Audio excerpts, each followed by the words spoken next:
The Lockdown Board Meetings 2020. Written by Martin Hesketh. Read by Derek Johnston.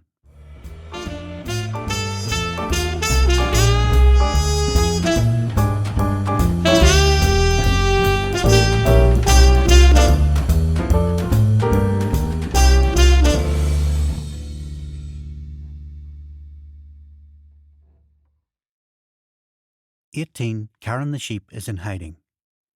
18th Lockdown Board Meeting, Tuesday, 7th April 2020. In attendance, me, Chair, Spud II, Head of Cat Department, Spencer, Head of Bigger Dog Department, Ada, Head of Smaller Dog Department, Horny Frank, Head of Horny Rabbit Department, Beardy, Head of Not So Horny Rabbit Department. Apologies, none. Call to order 0600 hours. 1. There were sufficient members for a quorum. 2. Minutes of previous meeting approved. 3. Business from last meeting, none. 4. Statement from the Chair. Boris is getting sicker. He's in ITU at St Thomas's now, so that's not good. Boris's mate Rab is in charge, so that's good. Nadia, the big cat, has the virus, so that's not good. 5. Best Performer Poll. Currently Ada leads the performance pack. 6. Business updates. 6.1. Ada. Ada stated that she has been keeping a close eye on Karen the sheep. She's still hanging around the railway verge area by the old outhouse. She's in hiding, apparently from the rest of the sheep types. Ada added that the foxy fox was right. She is quite chatty. She was telling her that the globe is flat. "Really? How can a globe be flat?" asked Spencer. "No idea," said Ada, but she's so convinced. She also stated that the new virus was a virus copy made in China. A cheaper virus knockoff, if you like. "Definitely a good source of information. Keep her close," stated Spencer. 6.2. Spud. Spud stated that that's all he needs, a new cat virus and all the justification for measures that could come with it.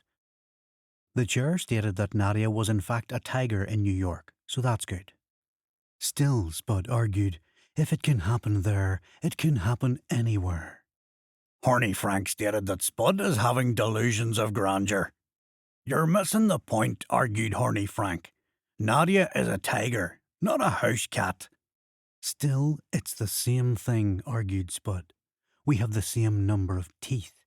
We hunt the same, although the size of our dinners might be slightly different. "Tigers can swim and they have round pupils," added Horny Frank, "so you're not quite the same." 6.3. Spencer. Spencer stated that on the subject of Karen the sheep, ugly as she is, she did have an excellent haircut. So he was thinking his hair was getting a tad long and wondered when the next Penny visit was due. The Chair stated that because of the stressful times, he's not sure if Penny is currently cutting hers. Spencer asked, wasn't Penny a key worker? The Chair stated that he doesn't think so. Only doctors, nurses, and apparently news reporters are key workers. Therefore, the Chair might have to cut Spencer's hair himself. Spencer asked if that was a wise move. The Chair stated that he'd watch a YouTube video. How hard can it be? Spencer asked, then could it be done in the morning time, as there's more of a chance that both of the Chair's eyes will be working and communicating with each other? 6.4. Beardy. Beardy stated that he was very impressed that the Chair produced some delightful snacks during the morning time. He appreciated that it was raining outside and the crispy dry thing was on hold, but a nice touch nonetheless. The Chair stated that there was a bit of stakeholder pressure, to be honest. They don't like starved animals apparently, so he was sorry about that. Ada stated that the long sausage-like things were delicious. What were they called? Spencer replied that they were called sausages. She couldn't believe it. She was lying there in the kitchen area minding her own when the Chair came in, cooked a couple of those sausage things and gave her one.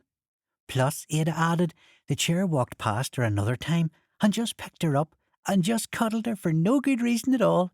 She couldn't contain herself. Well, actually, she did contain herself. That would have been a very different ending had she not contained herself.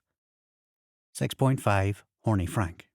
Horny Frank asked what his current position in the ratings was. The Chair stated that Horny Frank was now currently in 4th place.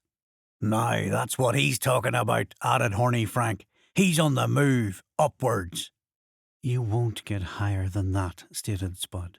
Horny Frank argued that Spud was just getting catty because he's not a sick tiger from New York. At least he wasn't a drunken afterthought like Horny Frank, stated Spud. Horny Frank was an afterthought? Asked Ada. Yes, he sure was. Both he and Beardy were, replied Spud. Do tell, insisted Ada. Well, continued Spud, you know her indoors likes to head out to the shops on a Saturday afternoon to do what she does best. Well, the chair goes out with her, but goes to the pub to do what he does best too. Well, one particular sunny Saturday afternoon, her indoors got carried away and took a bit longer than usual doing what she does best. Therefore, the chair was doing what he does best for a bit longer too. To cut a long story short, the chair ended up pished. Anyway, Spud continued, her indoors had one more thing to do before going home, and that was to get Spud's program oral suspension from Pets at Home. Well, didn't the chair go into the store as well? And the first thing he nearly saw was Beardy and Horny Frank, and insisted on having them. Her indoors just went along with it, just for the crack, happy with just anticipating the look on the chair's face the next morning when he wakes up. So, Ada stated, if it wasn't for Spud's fleas, Beardy and Horny Frank would still be in a shop window. Exactly, said Spud. They're nothing but a pished afterthought. 7. Other business, none.